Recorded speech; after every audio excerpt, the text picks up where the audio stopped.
Val de Gascogne nous propose plusieurs outils d'aide à la décision. Donc il y a Epiclès qui est une aide à raisonner l'azote dans nos champs. Ensuite il y a Cepal Plus qui est un outil pour prévenir les fongicides sur nos céréales. Et ensuite Cerelia qui est le pilotage de l'azote par satellite.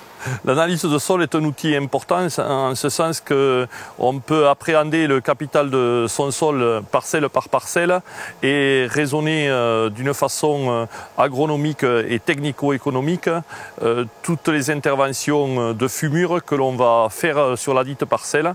Nous répondons aux directives nitrates par la mise en place de cahiers d'épandage prévisionnels. C'est une démarche technico-économique respectueuse de l'environnement.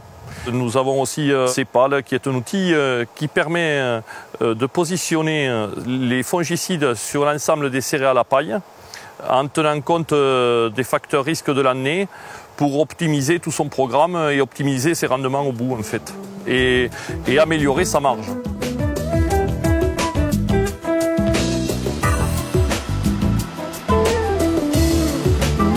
La coopérative met à notre disposition un logiciel d'enregistrement sur le site extranet, logiciel s'appelant Scripto. Là-dessus, nous identifions toutes nos parcelles et nous enregistrons toutes nos interventions, que ce soit du travail du sol jusqu'à la récolte et bien sûr le bilan azoté total. Il faut savoir que nous sommes dans une zone vulnérable, donc soumis à la directive nitrate. Et pour cela, nous fixons des objectifs de rendement sur une parcelle et nous fractionnons ces apports-là en plusieurs passages, c'est-à-dire 3, 4, voire 5, pour avoir un minimum de reliquats dans le sol, donc préserver les nappes phréatiques et l'eau. Nous avons des listes de produits applicables et après visite du technicien sur la parcelle, nous déterminons les seuils de nuisibilité et nous appliquons les doses et les produits référencés sur ces parcelles-là. Ici, à Gimont, on réceptionne beaucoup de blé tendre, du blé dur, du blé de qualité qui part directement à la meunerie. Et après, on a des oléagineux, on a du colza, on a du tournesol. L'agriculteur, il arrive, on prend l'échantillon en 3 points dans sa remorque, on le passe au mini-séparateur. Ensuite, il y a une autre étape qui vient, c'est l'analyse du GMF et du mitadin. On fait des classements en fonction des pourcentages trouvés et nous le mettons dans des cellules qui correspondent. Pour un bon stockage, il faut mettre les grilles adaptées au nettoyeur séparateur. Et après, une fois que c'est les cellules, bien faire attention de le refroidir dans des moments voulus pour avoir un stockage sur une longue durée.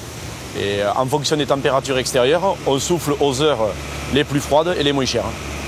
La coopérative vient d'investir sur 5 cellules de 500 tonnes à fond conique, avec un nouveau plan de circulation, avec des nouvelles fosses. Ensuite, on a aussi 2 grosses cellules de 2500 tonnes qui étaient déjà, ce qui fait une capacité de 7000 tonnes.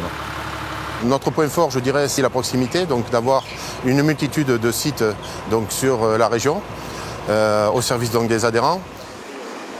Donc à la réception, on fait une analyse, donc on fait l'EPS, la protéine, l'humidité et les impuretés.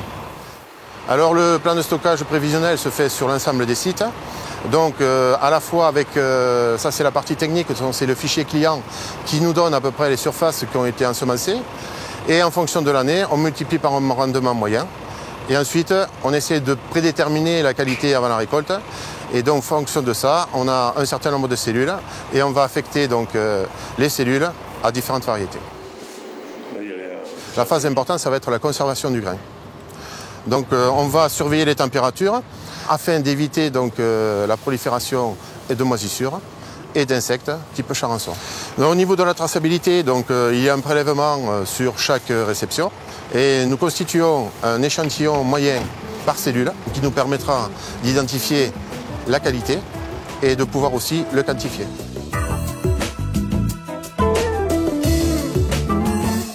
Il y a un technicien salarié de la coopérative qui va tout au long de l'année avoir un conseil technique auprès de chacune des 150 exploitations de la coopérative. Donc ça commence par un bilan hivernal qui suit les vendanges où on va tirer un petit peu les enseignements de la récolte passée.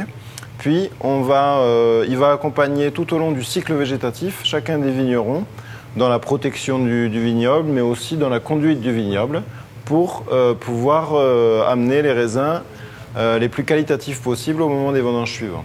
Pour avoir le meilleur raisin et donc le meilleur vin, donc on va essayer de maîtriser la vigueur de la vigne et le rendement. Au printemps, il faut attendre que la vigne soit légèrement assez poussée pour enlever tous les doubles et laisser la végétation que l'on veut. Un des points importants, c'est l'effeuillage. Alors l'effeuillage, c'est pour que le raisin prenne du soleil, pour améliorer les arômes du raisin. Et après, je compte le nombre de grappes qu'il y a par souche, j'estime à peu près un rendement. Et si on juge qu'il y en a beaucoup trop, donc il faut passer avec un sécateur et couper ce qui en trop. Fin août, nous passons avec 2 viticulteurs et nous contrôlons toutes les vignes. Nous comptons les grappes, nous comptons les grains, nous estimons les rendements, nous regardons la surface foliaire et la contrainte hydrique et nous classons en différentes catégories. Et après, au mois de septembre, juste avant les vendanges, on doit passer tous les 2 jours. Donc je ramasse des raisins, un échantillon que je porte à la cave. Et à la cave, là, ils voient le taux de sucre, le degré. Et c'est les techniciens de la cave qui me disent quel jour je dois vendanger cette vigne. Souvent on vendange de nuit, on démarre les vendanges vers 3 h du matin pour avoir les premières caisses pleines vers 5 h. Ceci afin que la cave les réceptionne avec le plus de fraîcheur possible. La démarche qualitative a toujours été notre marque de fabrique.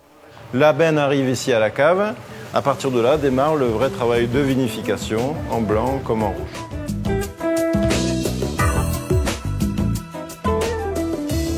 Ici nous sommes à Boulogne, sur Gesse, sur le site spécialisé en matériel élevage qui historiquement est présent dans la coopérative depuis plus de 25 ans. On répond aux besoins en équipement des éleveurs principalement ruminants que sont les bovins et les ovins. Nous distribuons du tubulaire et ensuite toute une gamme de produits nécessaires aux éleveurs du secteur. À côté de ça, nous avons une activité qui s'est fortement développée depuis 3-4 ans. Nous avons une gamme de clôtures et de petits matériels de soins aux animaux qui répond vraiment aux attentes des éleveurs parce qu'ils ont du mal à trouver toute cette gamme-là à proximité de chez eux.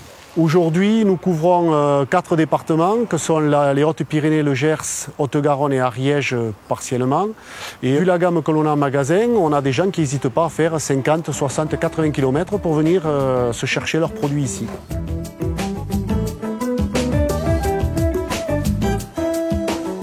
Je m'occupe de la pro au niveau du Gambert de Saint-Jérôme, c'est-à-dire plus spécialement des produits qui sont destinés aux agriculteurs, beaucoup d'aliments, des céréales, après du matériel de clôture, des abreuvoirs pour les bêtes, tout le matériel qui est nécessaire pour les stabilations aussi, des semences aussi, quelques semences aussi. Cet espace se trouve à l'intérieur du magasin, du Gambert, mais il est accessible depuis l'extérieur, puis il y a une entrée qui peut être faite pour les agriculteurs uniquement sans passer par le magasin.